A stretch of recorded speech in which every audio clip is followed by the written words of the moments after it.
ನನ್ನ ನೋಡಿ ಹಿಂಗೆ ನೋಡ್ಬಿಟ್ಟು ಕಣ್ಣಲ್ಲಿ ನೀರು ಬಂತು, ನಾನು ಹತ್ಕೊಂಬಿಟ್ಟೆ. ಅದು ಮನೆಯಲ್ಲ ಅಲ್ಲ,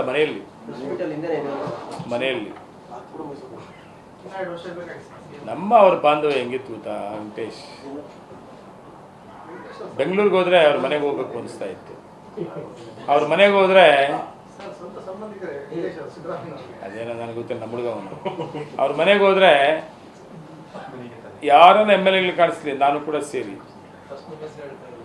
ಏಯ್ ನಂಜೇಗೌಡವ್ ಅಂದರೆ ಅದೇನೋ ಖುಷಿ ಕೇಳಕ್ಕೆ, ಅದನ್ನು ಆ ಸ್ಟೈಲಿಗೆ ಕೇಳೋಕ್ಕೆ ಒಂದು ಖುಷಿ ಆಗ್ಬಿಡೋದು ನಮಗೆ. ಅದು ಬಯಸ್ತೀವಿ ನಾವು. ಆಮೇಲೆ ಅಂದರೆ ಕೆಲವರೆಲ್ಲ ಬೇರೆ ಥರ ಅರ್ಥ ಮಾಡ್ಕೊತಾರೆ. ನಮ್ಗೆ ನಂಜೇಗೌಡ ಅಂದ್ರೇ ಸಿದ್ದರಾಮಣ್ಣ ರೆಸ್ಪೆಕ್ಟ್ ಕೊಡು. ಏನ್ರಿ ನಂಜೇಗೌಡರು ಚೆನ್ನಾಗಿದ್ದೀರಾ ಅಂದರೆ ಆ ಟೇಸ್ಟೇ ಇರ್ತಾ ಇರಲಿಲ್ಲ. ನಮ್ಮ ಟೇಸ್ಟ್ ಇರ್ತಾ ಇದ್ದಿದ್ದು ಯಾರಂದ್ರೆ ಅವ್ರದ್ದು ಕೇಳಿ ಮಾತಾಡುವಾಗ ಬೈದರೆ ಹೇಗಿದ್ರೆ ಸಿದ್ದರಾಮಣ್ಣ ಪ್ರೀತಿ ಓಫನ್ನು ಇದು ಗೊತ್ತಾಗ್ತಾ ಇತ್ತು ನಮಗೆ.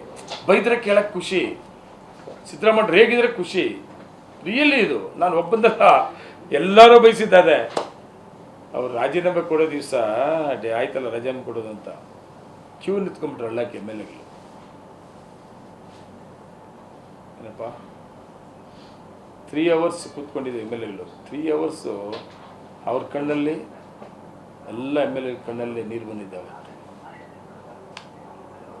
ಒಳ್ಳೆ ನಾಯಕರು.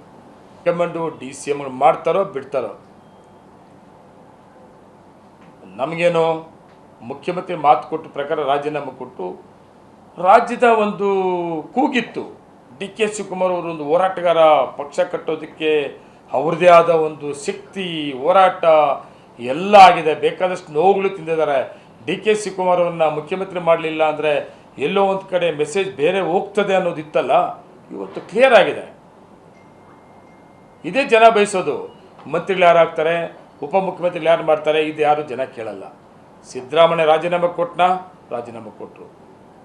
ಇವತ್ತು ಮಾತು ತಪ್ಪದ ನಾಯಕ ಏನಪ್ಪ ಸಿದ್ದರಾಮಯ್ಯ ಹೆಸರು ಮಾಡಿದ್ದಾರೆ. DK ಶಿವಕುಮಾರ್ ಅವರು ಮುಖ್ಯಮಂತ್ರಿ ಆಗಿದ್ದಾರೆ. ಇವೆಲ್ಲ ಉಪಮುಖ್ಯಮಂತ್ರಿ, ಮಂತ್ರಿ ಯಾರನ್ನೋ ಮಾಡ್ತಾರೆ. ಉಪಮುಖ್ಯಮಂತ್ರಿ ಆಗಲಿ ಆಗದೆ ಹೋಗಲಿ, ಇವೆಲ್ಲ ಕೌಂಟ್ ಬರಲ್ಲ.